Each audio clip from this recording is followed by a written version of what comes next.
Sobre todo, guarda tu corazón, porque de él mana todo lo que haces. Proverbios 4:23. Si alguna vez has sentido que fuerzas invisibles se resisten a tu progreso, si has orado, ayunado, adorado, y aún así sientes que algo no anda bien en tu hogar, este mensaje es para ti.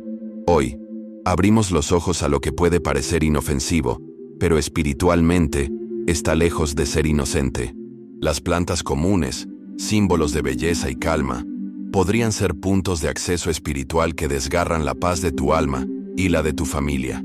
Y nadie habla de ello. Antes de profundizar, te invito a hacer algo sencillo, pero poderoso. Suscríbete a este canal y activa la campanita para no perderte ninguna palabra que pueda cambiar tu vida. Cada mensaje que compartimos aquí está arraigado en la verdad y preparado con oración. Esto es más que contenido. Es una armadura espiritual para tu camino. Caminemos juntos hacia la luz. Hay una razón por la que la Biblia nos dice: examinadlo todo, retened lo bueno. No todo lo que parece bello lleva bondad en su interior. La hiedra inglesa, admirada por su elegancia, se ha convertido en un símbolo silencioso de lenta asfixia. Se enrosca con fuerza alrededor de todo lo que toca, drenando la vida, agrietando cimientos, conquistando silenciosamente. En lo natural, es solo una planta, pero en el espíritu, es un reflejo de cómo opera el enemigo. Nunca apresurado, nunca ruidoso, siempre presente, arrastrándose, esperando. ¿Cuántas casas tienen hiedra en el jardín y conflicto en el aire? ¿Cuántos corazones parecen exuberantes por fuera, pero se están asfixiando lentamente por dentro? No empieza con una rebelión evidente. Empieza con la tolerancia. Tolerar un pensamiento, un hábito, una persona, algo de lo que Dios una vez te dijo que te alejaras, pero lo conservaste. Dijiste que era inofensivo. Es solo una planta. Es solo decoración. Y sin embargo, en el fondo, algo cambia. La hiedra crece, las grietas se extienden, y aún así, la regamos, la dejamos trepar, admiramos su sombra, sin darnos cuenta de que estamos alimentando nuestro propio enredo. Así como la hiedra te envuelve con fuerza y te aferra, así también lo hacen las ataduras del alma, las heridas espirituales y los patrones sin sanar. Parecen verdes y vivos, pero sofocan la alegría, drenan la paz. El enemigo no siempre viene con cuernos y llamas, a veces viene con belleza, con silencio, con sutileza. Sabe cómo envolver tus emociones hasta que no puedes distinguir entre la verdad y el trauma. Y de repente, estás estancado, seco, perdido, y preguntándote por qué no puedes crecer. ¿Alguna vez has sentido que, por mucho que ores, algo impide tu avance? Lo estás haciendo todo bien. Lees la palabra, vas a la iglesia, cantas, pero hay un peso, algo intangible. Podría ser la hiedra, no la que está en tu jardín, sino la que está en tu espíritu, la que dejaste que se quedara, la que nunca cuestionaste.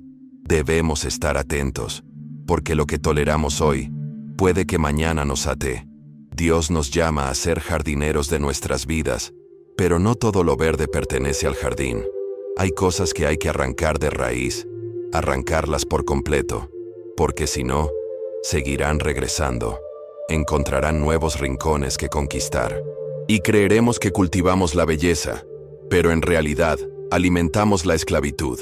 Deja que el Espíritu Santo inspeccione cada rincón. Pregúntale: Señor, ¿hay algo en mí, en mi hogar, en mi corazón, que necesite ser removido? La hiedra no muere fácilmente. Lucha por sobrevivir.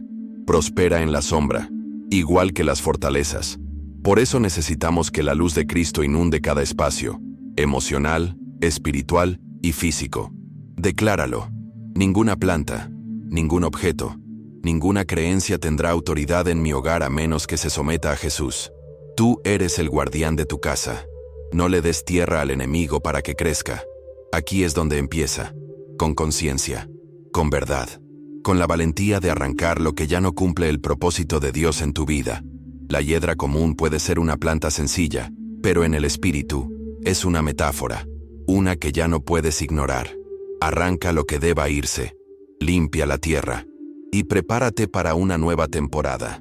Un jardín que glorifique al Rey, no un escondite para la serpiente. Hay algo encantador en el bambú de la suerte. Se yergue alto, vibrante, enroscándose sobre sí mismo como una danza de elegancia y esperanza. La gente lo coloca cerca de ventanas, escritorios y entradas, creyendo que atrae prosperidad, fortuna y buena energía. Pero aquí está la pregunta que nadie se hace. ¿De dónde proviene realmente nuestra provisión? ¿De las manos de un tallo verde o de aquel que sostiene el universo? No nos damos cuenta de la frecuencia con la que externalizamos nuestra fe. No nos inclinamos ante el bambú, pero creemos en él. Y eso basta para que entre el enemigo. Nadie se despierta una mañana y decide, hoy idolatraré una planta. No funciona así. La idolatría es sutil. Empieza con la intención, luego con la tradición, luego con la confianza. Sin darnos cuenta, algo que pretendía ser decorativo se vuelve simbólico. Tiene significado, tiene fe, y la fe tiene poder. Ese bambú de la suerte no da suerte. Es una distracción, una falsa fuente de esperanza disfrazada de encanto cultural. Y Dios es un Dios celoso. No comparte su gloria con madera, piedra ni tallos envueltos en cinta roja. El peligro más profundo es el desplazamiento. Cuando confías en un símbolo, desplazas tu enfoque espiritual. Pasas de la providencia divina a los rituales personales. Te apoyas en algo creado, no en el Creador. La Biblia no titubea.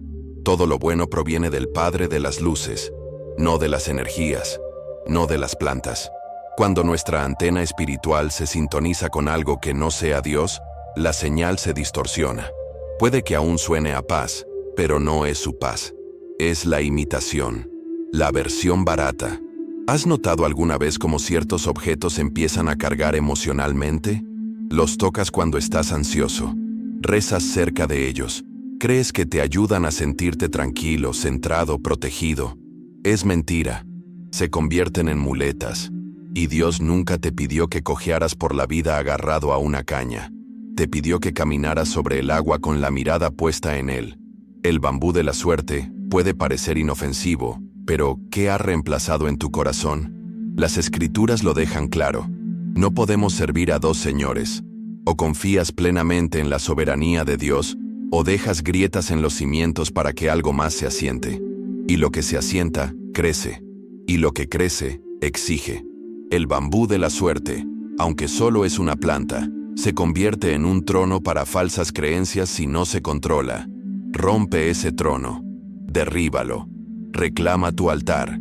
Dios no necesita ayuda para bendecirte. Solo pide tu obediencia. Ahora es el momento de preguntarte, ¿a qué recurro cuando necesito consuelo? ¿Qué hay en mi mesa que ha conquistado mi espíritu? No decores tu casa con símbolos de dependencia. Adórnala con declaraciones de fe.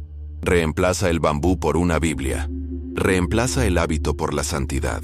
Reemplaza el ritual por una relación verdadera. Dios no es un accesorio. Él es la fuente. No esperes a que la vida se derrumbe para darte cuenta de que construiste tu paz sobre un junco.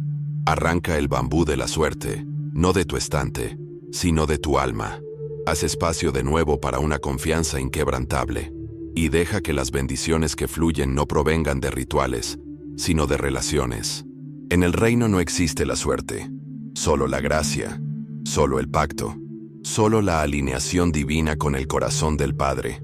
A primera vista, la Venus atrapamoscas es fascinante, hipnotizante, incluso hermosa. Sus hojas, delicadas y sugerentes, se abren como un susurro de bienvenida. Y sin embargo, no se abren con bondad. Están abiertas a la trampa. En cuanto algo inocente se acerca, las fauces se cierran, rápidas y despiadadas. Y esto, justo aquí, es una de las imágenes más claras de cómo opera el pecado. No te persigue, te atrae, espera y se alimenta de tu proximidad. La tentación no parece un monstruo, parece una invitación. Se adapta a tu gusto, a tus heridas, a tus deseos. Y al igual que la trampa para moscas, no necesita moverse rápido, necesita que te acerques. ¿Alguna vez te has encontrado en situaciones que al principio parecían bien, inofensivas, incluso buenas, pero que luego te abrumaron. Esa era la trampa. El problema no era el entorno, era lo que no veías bajo la superficie. Jesús nos advirtió que vendrían falsos profetas vestidos de ovejas, pero por dentro son lobos rapaces. No se trata de la apariencia, sino de lo que es. El enemigo no es tonto, es estratégico. Te prepara la mesa con tu plato favorito, habla tu idioma, te ofrece consuelo, respuestas, escape. Y luego, cuando extiendes la mano, la trampa se cierra. Por eso el discernimiento ya no es opcional, es supervivencia. Esta planta nos enseña que no todo lo que brilla es bueno, no toda sonrisa es segura, no toda oportunidad es divina. La vida cristiana no se trata de paranoia, sino de vigilancia, de observar, de orar, de permanecer sensibles a la voz del Espíritu Santo cuando algo parece extraño. Porque una vez que estás en la trampa, es difícil salir. Puedes luchar, puedes justificar, pero pierdes tiempo, energía, libertad. Muchos de nosotros vivimos con la alegría acorralada, atrapados en relaciones que nunca debimos haber entablado, compromisos que nunca le preguntamos a Dios, hábitos que nunca pensamos que se convertirían en esclavitud. Y ahora estamos agotados, impotentes, heridos, igual que la presa dentro de la trampa para moscas. Y lo peor, entramos voluntariamente. Así de buena era la carnada. Pero aquí está la gracia. Aún puedes ser libre. No tienes que morir en la trampa. Dios se especializa en escapes imposibles. Él libera a quienes claman a Él, y no te avergüenza por caer en ella. Te rescata.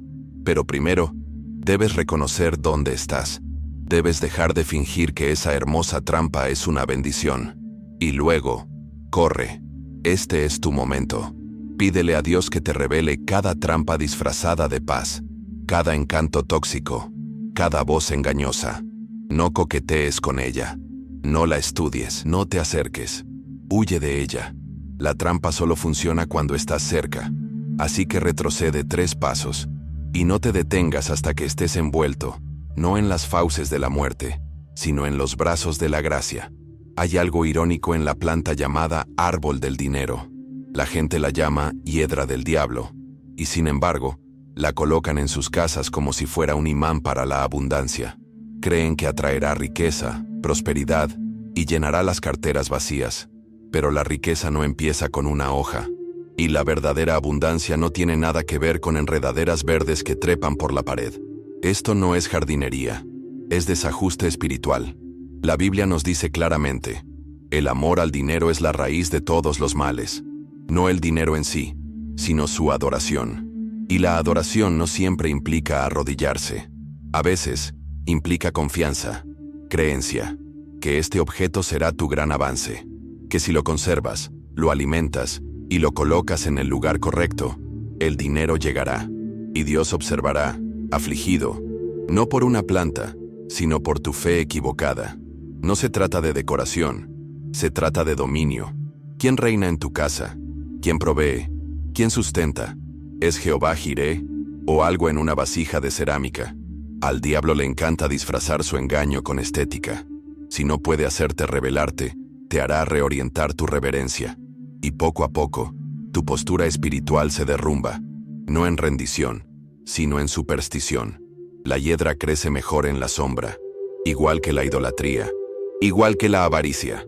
No necesita ser alimentada con alabanzas, solo atención, solo un poco de fe. Y en poco tiempo, tus oraciones se convierten en deseos, tus sueños en obsesiones, y tu paz en una víctima.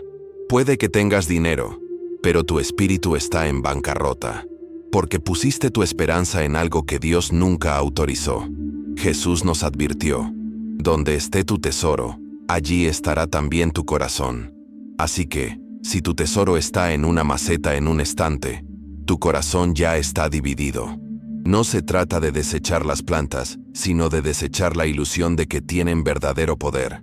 El dinero no es un Dios, y ninguna planta provee. El Señor sí, solo Él, y no necesita ayuda para bendecirte. Es hora de purificar el altar. Mira a tu alrededor. ¿Qué símbolos han ocupado un lugar que solo le pertenece a Dios? ¿Qué has tocado más que tu Biblia? ¿Qué has mirado más que tu lista de oración? Ese es el ídolo. Y debe desaparecer. Derríbalo antes de que destruya tu paz, antes de que se arraigue más profundamente, antes de que se instale en tu corazón. La verdadera riqueza, la que no se puede robar ni quebrantar, se encuentra en su presencia, su palabra, sus promesas. ¿Quieres favor? Alinea. ¿Quieres abundancia? Obedece. ¿Quieres gozo? Entrégate. No busques símbolos. Busca la fuente, porque todo lo demás es falso, y toda vid sin Cristo acabará marchitándose. El bonsái es una obra maestra, pequeño, preciso, elegante, moldeado a mano, retorcido con un diseño, controlado en cada detalle, pero nunca estuvo destinado a ser tan pequeño. Sus raíces estaban destinadas a extenderse, su tronco a elevarse, sus ramas a extenderse hacia el cielo. Y, sin embargo, alguien decidió que debía permanecer diminuto, por estética, por simetría, por belleza. Y en esa decisión, encontramos una dolorosa verdad espiritual. Muchas vidas hoy son bonsáis en el reino, hermosos, pero atrofiados. El control a veces viene de otros. Es la prisión invisible, a veces de dentro. Pero no te equivoques. Dios nunca te diseñó para vivir limitado a las expectativas de otros. Y sin embargo, como el bonsái, has sido podado cada vez que intentaste crecer. Podado no por la mano del Padre, sino por el miedo, la vergüenza, la necesidad de ser aceptado. Lo que tú llamas manejable, Dios lo llama errar el blanco. ¿Alguna vez has sentido que algo en ti se está muriendo lentamente? No por el pecado, sino por el confinamiento. Estás haciendo todo lo correcto, pero tu espíritu se siente enjaulado. Quieres expandirte, quieres creer en algo más grande, pero cada vez que lo intentas, las viejas cadenas de la duda te devuelven. Eso no es humildad, eso es manipulación espiritual, y no tiene cabida en el jardín que Dios plantó en tu alma. A Dios no le interesa moldearte según la idea que alguien tiene de un cristiano pulcro. Él quiere frutos silvestres, quiere alabanza desordenada, quiere raíces que atraviesen la maceta. No confundas pulcritud con crecimiento. El bonsái puede parecer perfecto, pero no puede alimentar a otros. No tiene sombra, ni alcance, ni multiplicación. Sobrevive, pero nunca florece. Y tú fuiste creado para florecer. ¿Quién te dijo que te mantuvieras pequeño? ¿Quién te convenció de que tu voz debía ser suave, tus sueños silenciosos, tus oraciones seguras? Porque ese no es tu Padre. Él nunca te enjaula. Él cultiva. No te envuelve con alambres. Él sopla viento bajo tus ramas. La mayor victoria del enemigo no es hacerte pecar, sino hacerte encoger, hacerte creer que honras a Dios siendo invisible. Pero la verdad es esta: el reino necesita tu plenitud, tus raíces, tu alcance, tu autenticidad, no una fe frívola. Un árbol de justicia salvaje, indómito y probado por las tormentas. La palabra dice que eres como un árbol plantado junto a ríos, que da fruto en cada estación. Eso no ocurre en una maceta. Ocurre cuando rompes el recipiente. Si has estado viviendo con menos recursos, esta es tu llamada de atención. Rompe los cables.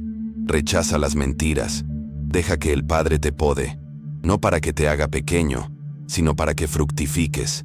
El tiempo de confinamiento ha terminado. Estírate, expande, toma tu lugar y deja que el cielo sea tu jardinero, no las manos humanas. Hay algo antiguo en la mandrágora, algo misterioso. Durante siglos ha estado rodeada de historias, de fertilidad, de magia, de poder. Sus raíces a menudo se asemejan a una forma humana, y solo eso ha suscitado leyendas y supersticiones. Pero lo más peligroso de la mandrágora no es su forma, es lo que representa. La tentación de sustituir el poder de Dios por alternativas místicas, el deseo de una espiritualidad abreviada. En el Génesis, Raquel creyó que la mandrágora podría darle el hijo que anhelaba. En lugar de buscar al dador de la vida, buscó una raíz. Era desesperación, pero la desesperación sin rumbo conduce al engaño. Ese mismo espíritu nos mueve hoy. Cuando deseamos con tanta desesperación un milagro, empezamos a considerar fuentes extrañas, cristales de energía, símbolos, hechizos disfrazados de afirmaciones, raíces, y la mandrágora lo observa todo, silenciosa, ancestral, peligrosa. El enemigo no necesita que adores la planta, solo necesita que creas que funciona. Ese es el punto de entrada. La puerta abierta. La brecha. Cuando crees en el poder de un objeto creado más que en el creador mismo, ya has cambiado de lugar. La mandrágora se convierte en algo más que una raíz. Se convierte en un rival. Uno que promete resultados sin arrepentimiento. Favor sin fe. Poder sin presencia. Debemos preguntarnos, ¿qué guardamos en nuestros hogares que tiene un peso espiritual que no comprendemos? ¿Qué hemos heredado, mostrado o recibido sin cuestionar su origen? La guerra espiritual no comienza cuando aparece el diablo. Comienza cuando lo invitamos a entrar sin darnos cuenta, mediante símbolos y objetos vinculados a la oscuridad. La mandrágora nos recuerda que la ignorancia espiritual no es inocencia, pero no combatimos la superstición con superstición. La combatimos con entrega, con autoridad, con consagración. Tu hogar no es un museo, es un santuario. Y los santuarios deben estar limpios. Si hay algo en tu espacio que se usó en rituales, prácticas espirituales ajenas a la palabra, o que conlleva una historia que no conoces del todo, pregúntale al Espíritu Santo. Quémalo, retíralo, reclama el territorio. No esperes manifestaciones, no esperes ataques. Toma la iniciativa. Declara tu hogar como sagrado. Cada habitación, cada objeto, cada ambiente. No hay lugar para concesiones. Así como Josué tuvo que purificar el campamento después de que Acán escondiera la maldición, tú también debes preguntarte, ¿hay algo escondido en mi tienda? Porque la santidad no es opcional, es protección. La mandrágora nunca fue mágica, era solo una raíz con una historia. Pero las historias tienen poder cuando las creemos. Reemplaza la historia, cuenta una nueva, una donde Cristo sea la única fuente, la única verdad, el único poder, y que cada símbolo se incline ante el nombre que está por encima de todo nombre.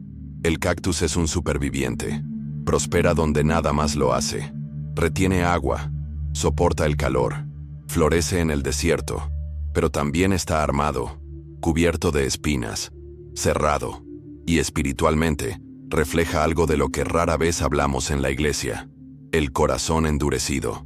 El cristiano autoprotector, el creyente que ha pasado por tanto, ya no florece, solo se fortalece. El dolor hace eso. Nos envuelve en una armadura, nos vuelve cautelosos, distantes, y aunque puede evitar nuevas heridas, también impide que se curen. El cactus no pide ayuda, no da sombra, no invita, persiste, pero no abraza. Y muchos de nosotros nos hemos vuelto como él. Vivos, pero no abiertos, presentes, pero no conectados, fieles, pero no vulnerables.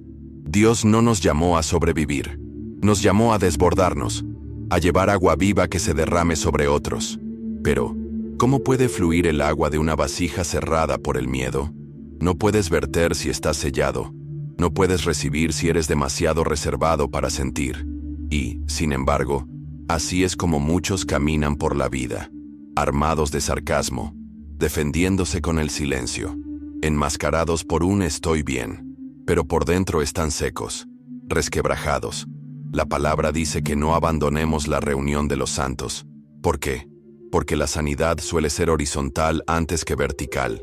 Nos necesitamos unos a otros, no solo para adorar, sino para llorar, para confesar, para ser vistos. Un cactus no puede hacer eso. Un cactus dice, estoy bien solo. Pero solo es donde las mentiras resuenan con más fuerza. Solo es donde el enemigo te convence de que estar en guardia es más seguro que ser conocido. Pero la sanación solo llega cuando dejas que el jardinero se acerque, cuando le permites cortar las espinas, cuando dejas que la defensa te acerque y permites que el amor se acerque de nuevo. Dolerá, pero también sanará. Dios no te pide que seas blando con todos, sino que seas abierto con Él, que le permitas tocar las zonas sensibles que has protegido durante años. Dentro del cactus hay agua, vida, valor, pero nadie la ve, porque está oculta. Ese es tu potencial, esa es tu alegría, esa es tu decisión, escondida tras el trauma, encerrada tras muros. Pero Dios quiere sacarla a la luz. Quiere hacer de ti un pozo, no solo un sobreviviente, una fuente, alguien cuya vida refresca a otros, no solo soporta las tormentas. Así que esta es la invitación. Deja de lado la armadura, deja que la palabra te ablande de nuevo, deja que la comunidad te sostenga, deja que el Espíritu Santo hable donde antes reinaba el dolor. No tienes que ser quisquilloso para estar seguro, no tienes que estar a la defensiva para ser fuerte. El amor de Dios es tu escudo ahora. Deja que desarme el desierto, deja que despierte la flor. Hay una planta que existe silenciosamente en muchos hogares, a menudo desapercibida. Su presencia es pequeña, discreta, pero en el ámbito espiritual, su simbolismo es evidente. El helecho, exuberante, frondoso, delicado, prospera en la humedad, en la sombra. Se multiplica rápidamente, llena rincones, se arrastra suavemente, ocupa espacio y, como el pecado sutil, crece donde escasea la luz. No exige atención, no grita rebeldía, pero su naturaleza es extenderse, hasta que un día está en todas partes. Así es como funciona el compromiso oculto. No es ruidoso, es tolerancia silenciosa, la pequeña mentira, la pequeña amargura, el orgullo silencioso. Y como no parece amenazante, lo dejamos vivir, lo dejamos crecer, y lo hace, lentamente, fielmente, hasta que el aire espiritual se vuelve pesado, la atmósfera densa, y nos preguntamos por qué ya no podemos escuchar a Dios con claridad. Algo está llenando la habitación. El helecho representa el desorden, espiritual, emocional y relacional. Espacios que antes estaban llenos de adoración, ahora están llenos de ruido, distracciones, ajetreo, acumulación emocional, cosas que deberíamos haber soltado, cosas que deberíamos haber quemado, pero en cambio las guardamos, como recuerdos comprimidos entre hojas, como el arrepentimiento convertido en rutina. Y en ese desorden, el enemigo susurra: está bien, no es pecado, simplemente está ahí. Esa es la trampa. Dios no se mueve entre el desorden, se mueve en la consagración. No pide una casa perfecta, sino una preparada. Y la preparación a menudo significa purgar, ordenar, quitar lo superfluo, las cosas que ya no sirven al espíritu, las relaciones que ya no encajan, los hábitos que antes reconfortaban, pero que ahora solo confunden. El helecho debe desaparecer, no porque sea malo, sino porque estorba. Cuando Jesús purificó el templo, no eliminó demonios, eliminó distracciones, vendedores, ruido, comercio, todo lo que distorsionaba el propósito. Ese es el helecho. No es demoníaco, está desalineado, pero la desalineación es todo lo que el enemigo necesita para interrumpir el flujo. Tu templo, tu alma, fue creado para la presencia, no para la pasividad. Crea espacio, cambia las tornas, aclara el ambiente. Pregúntale al Espíritu Santo: ¿qué he permitido que persista demasiado? ¿Qué crece en mi alma simplemente porque no dije no? Deja que te lo muestre. Deja que barra los pisos. Deja que traiga frescura donde el aire ha estado viciado. No necesitas más hojas, necesitas más luz. No necesitas más ruido, necesitas más verdad. Y cuando lo despejes, cuando el helecho desaparezca, lo sentirás. La claridad, la quietud, el cambio. De repente, la voz de Dios vuelve a resonar con fuerza. El peso se alivia, la paz fluye, porque cuando haces espacio, Él entra. Y nada, nada, se compara con eso. Algunas plantas se defienden con espinas, otras con toxinas, pero hay algunas que manipulan, no atacan, influyen. La higuera rastrera es una de ellas. Suave, trepadora, silenciosa, se abraza a las paredes, envuelve pilares, oculta cercas, y parece inofensiva, hasta que te das cuenta de que está reescribiendo la arquitectura, cambiando la estructura, haciendo que la casa sea suya. Ese es el peligro de la manipulación. La manipulación espiritual no se parece a la brujería, se parece al amor con condiciones. al liderazgo con control. No siempre es lo que con culpa, sino cómo te hace sentir. Agotado, atado, inseguro. Si la relación te hace más pequeño, más opaco, más obediente a un ser humano que a Dios, algo anda mal. Te están cubriendo, no protegiendo. La higuera trepadora no crece por la fuerza, sino por el agarre. Se aferra, se adhiere, y una vez ahí, es difícil de quitar. Lo mismo ocurre con los patrones manipuladores. Comienzan con encanto, halagos, apoyo. Luego poco a poco te van guiando, moldeando, poseyendo, hasta que te miras al espejo y ya no reconoces al creyente audaz y ardiente que solías ser. Te han ablandado, silenciado. Jesús nunca manipuló, lideró con verdad, con libertad, con claridad. No forzó la voluntad, transformó corazones. Y si te sientes espiritualmente sofocado, emocionalmente chantajeado o mentalmente controlado, que esto te alerte. No fuiste creado para ser moldeado por la agenda del hombre. Fuiste creado a imagen de Dios, para levantarte, para hablar, para elegir, con libertad. Es hora de identificar las enredaderas. ¿Quién está enredando tu mente? ¿Quién moldea tu horario, tu silencio, tu entrega? ¿Es el Espíritu Santo o alguien más? Y si es otra persona, corta el cordón, aunque duela, aunque parezca una traición. Es mejor una temporada de soledad que toda una vida de silenciosa esclavitud. Es mejor un desamor que la decadencia espiritual. Derríbalo.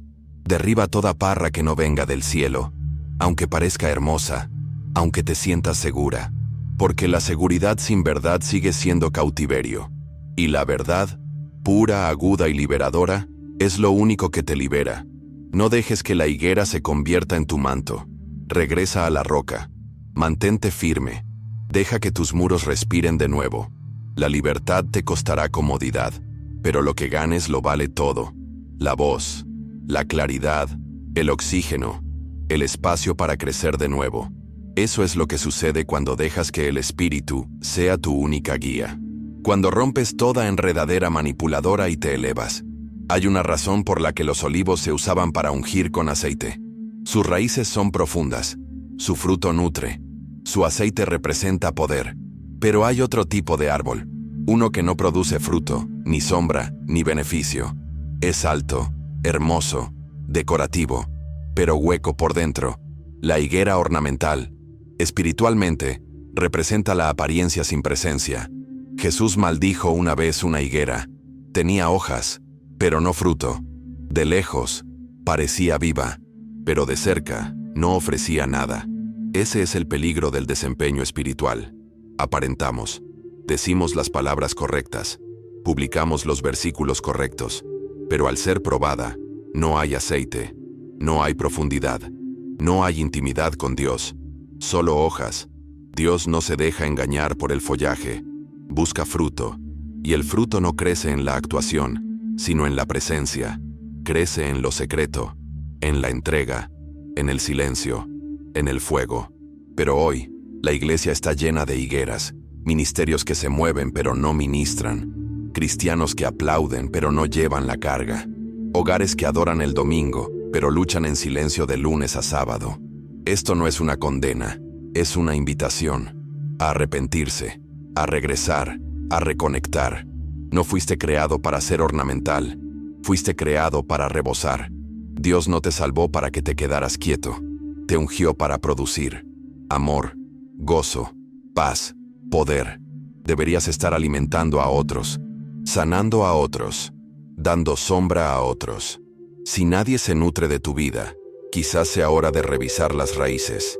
La higuera ornamental tiene sus raíces en el orgullo, en el desempeño, en el temor al hombre. Crece mejor bajo los focos, pero se marchita en la soledad. Esa es la prueba. Puedes adorar cuando nadie te ve. Puedes ayunar cuando nadie aplaude. Puedes obedecer cuando nadie te valida. Porque la higuera infructuosa anhela aplausos, pero la fructífera anhela presencia. Derriba la ilusión.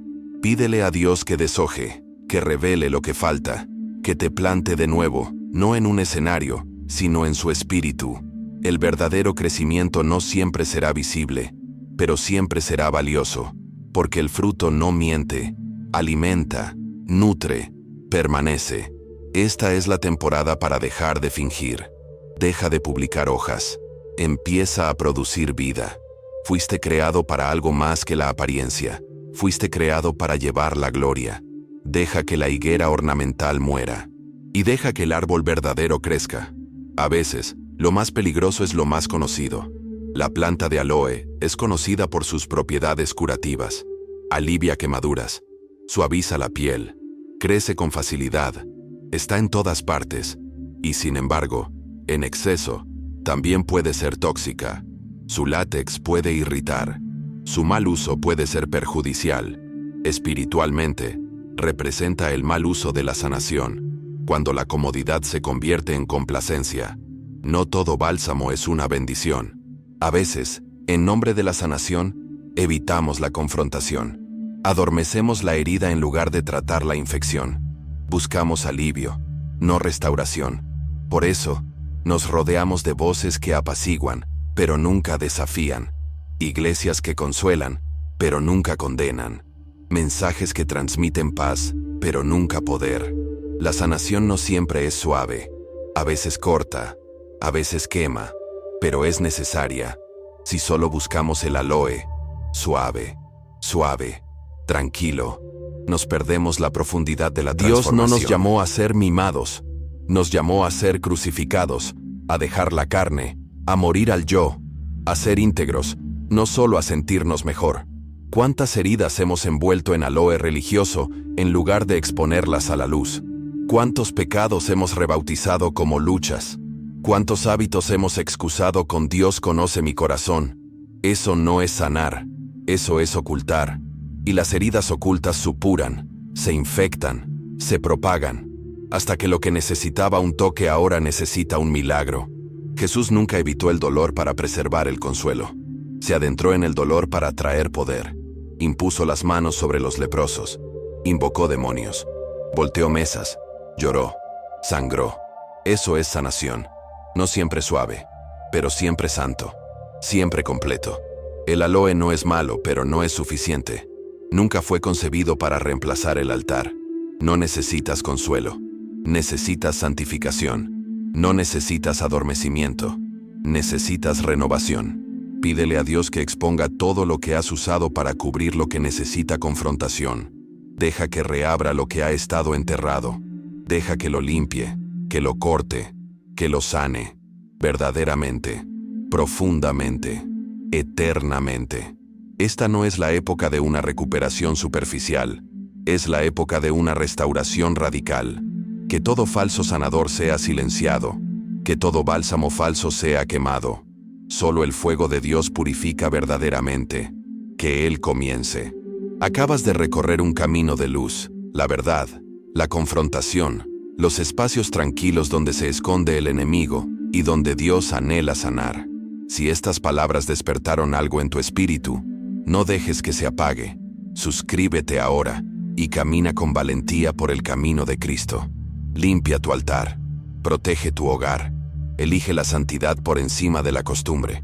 Tu transformación comienza con una decisión: no permitir que nada ocupe el lugar de Jesús. Soy Oliver, y mi vocación es decir la verdad que enciende corazones y libera almas. Gracias por acompañarme en este camino. Hasta la próxima.